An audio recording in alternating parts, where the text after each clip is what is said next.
welcome noted fitness expert, fitness trainer, Michelle Woods. Hi, Michelle. Good morning, or good afternoon. Good to see you. Happy New Year. Happy New Year to you. Happy New Year. We wanted to have you here on the first of the year so that, I could get some inspiration and some help. I can do that. Along with all our viewers. I can do Because that. it's this time of year, everyone does this. New Year, new resolutions. What's your thought on having New Year's resolutions? Well, a lot of people didn't complete them from last year. So if that's something that you still would like to do, you can just copy and paste, lack of a better word. Just don't make them so large that you'll never be able to attain them. I mean, you're not going to go out and run a marathon in May. I mean, you have to make it something that's feasible. Well, now, people that are in good shape, Yeah. they take care of themselves, they work out, they eat right, they don't have, there's not a major, if they have a resolution, it can't possibly be big. I mean, they're not going to try to lose 80 pounds.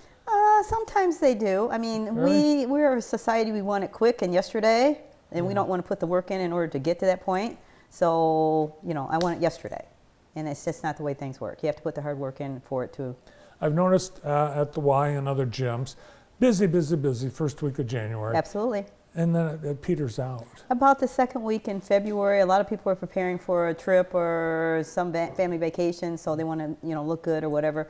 And by the time that vacation comes, sometimes in February, they've lost all the motivation and, they're back to their, what they were doing before.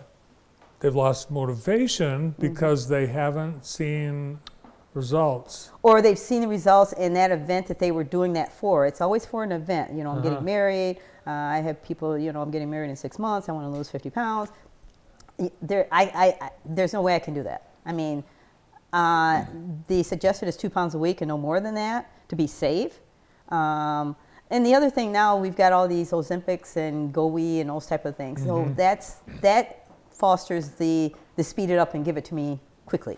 And long term, you can't do that long term. And then when you stop and you don't change the mind, you go back to your old habits. How long does it take for the body and your mind to become conditioned to a new routine that includes a fitness or a diet? About 8 to 12 weeks. Yeah.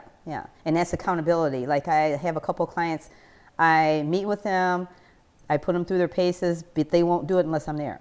So, and so I'm like, okay, so today we're going to do yada, yada, yada. Okay, how do we do that again? Just as we did before, but they won't do it if I'm not there. No, there are tons of people that have a thing in their house, and it's used to hang clothes on. Absolutely. I have a friend that has a gym. I mean, it's a world-class gym. She has everything from kettlebells to whatever, but she won't do it unless I agree to meet her at the house. But accountability, not just to the trainer, but what if someone doesn't have a trainer? What should they do? Is there a way that they can get accountability? Sure. We actually have the Lazy Triathlon at the Y. I hope we do that again this year because it gives you accountability and you go at your own pace.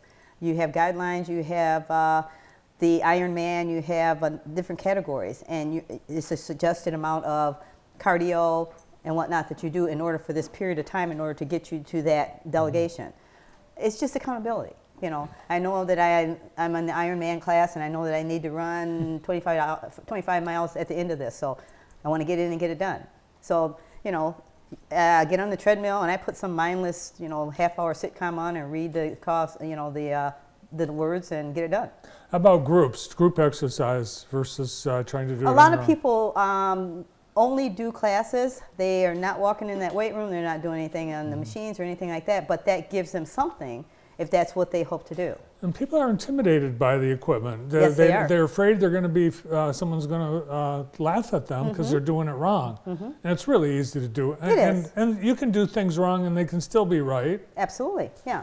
And we have a program where Susie or whoever that's on the floor will kind of walk you through an orientation. This machine will take care of this. You can get on this, and let me show you how to use it. So you know what to do when you get there, instead of just kind of like, oh, I saw somebody do that. Maybe that's right, maybe that's not. But I'm just going to follow what I saw people do, and that's a problem in some cases because that person is a different place than you are, and if they're doing something that's going to hurt their back or something like that, they're going to become injured, and they're going to not come back to the Y or anywhere else. So physically getting in shape, losing weight, getting to your right weight, losing some body fat, That's one thing, but eating, that's the other component. And I know you're a vegan, I am. so that's a diet, a lifestyle. Yes. So many diets. Pick up Instagram. It's like every There'll be a other. new one today. Yeah. Yeah. So how does someone? It's like we all say, "Oh, I'm gonna," like all throughout the holidays. We all did this. Oh, as soon as the holiday's over, I'm gonna eat right. But what's eating right? Well, here's the thing. No one should diet during the holidays. I'm just saying. Because that only comes around once a year. Yeah. So you can get back on the horse after the holidays. So don't deprive yourself of something that, grandma's cherry pie. I mean, it's the portion sizes. We don't need to eat the whole pie. Just have a sliver. You're eating for taste, not to taste to eat. I mean, we don't need the whole pie, So you just want it for taste. Buy the small pies, not the big ones. Exactly, yeah. And those are already serving size. I mean, you know what you're getting because they have to put the ingredients on the label. You know exactly how many calories, how many sugars, sodium, all that's right there. I know you read the labels. I do. Do you recommend that? Is that important? For me, it is because I've been doing this. I've been vegan now 38 years, I believe. Really? Yes. Wow. Yeah. And companies change their ingredients. So Morningstar Farms, for example, back in the beginning, they didn't use egg whites. Now, because of the binding process, they now have added egg whites. So I don't buy that can't eat product eggs. anymore. No. Is there anything that you miss? Any food that you miss by being vegan? No. No. Only 1% of Americans are vegan. Absolutely. Yeah. Absolutely. So it's not easy. No, and there's 8 different types of vegetarians. Yeah. Yeah, you've got those that eat shellfish, that don't eat beef, chicken, and yeah. So Yeah. Mayor Mahoney was on this morning, and he's a pescatarian. pescatarian. Yeah, so he eats shellfish. Yeah. Yeah.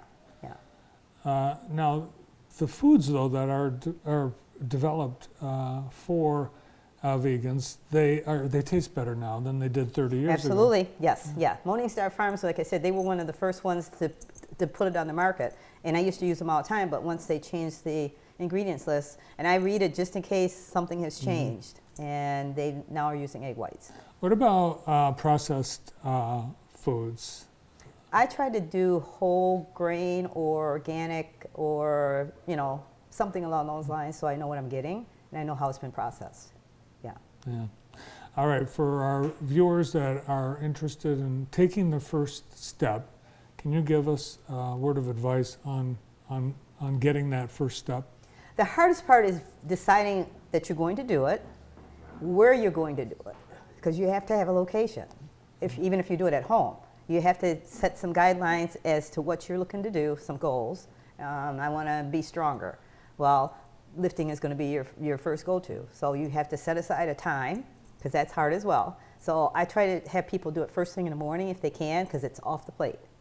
And you don't have to worry about it hanging over your head. The other part is, the nice thing about it, if you have someone that's in the household that is looking to do the same thing, you got a buddy. That will motivate you. You might not want to do it, but they will motivate you and vice versa to keep you guys on track. I like that. Or you can follow the advice of my 10th grade French teacher who said, for any occasion and for any reason, do it or don't do it, but do it. Do it. Yeah. There's no other option. Yes. Yeah. But mornings are easy. We have the classes at the Y and other places, and if whatever fits your schedule. All right. Well, thanks so much. Thank you for having me. Happy New Year. Happy New Year. Fitness expert Michelle Woods. We've got some holiday music coming up next. Stay tuned.